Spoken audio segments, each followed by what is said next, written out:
You know what, man?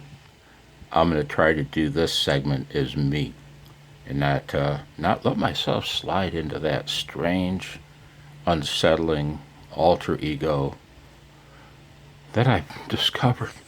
Um, let's talk about the real accuracy of using WWV if you can get a perfect zero beat like I just did. You don't have to get it perfect, but man, even within a hertz, you know? And when I say within a hertz, um, you know how when you're getting close, you'll hear the beat note make the wah, wah, wah sound. If it makes one wah sound in 1 second, you're a hertz off, okay? And I got rid of that completely. I was pretty much dead nuts on. The question is, how long would it have taken for it to make a wah, for the two signals to drift enough to generate a 1 hertz beat note?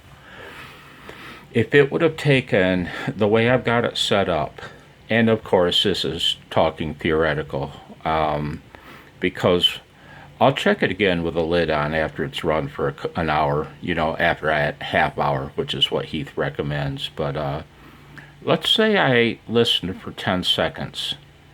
It took 10 seconds for I heard it to make one wah, you know. 10 seconds, I'm 1/10 of a hertz off. And that's the 10th harmonic of 1 megahertz. So you have to divide the error by another factor of 10. I would be within 1/100th of a hertz at 1 megahertz on this frequency counter's reference oscillator.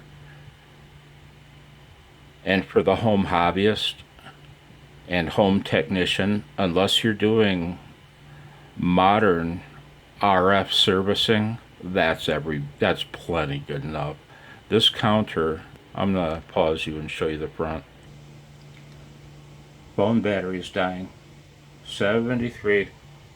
Thanks for watching. Be well.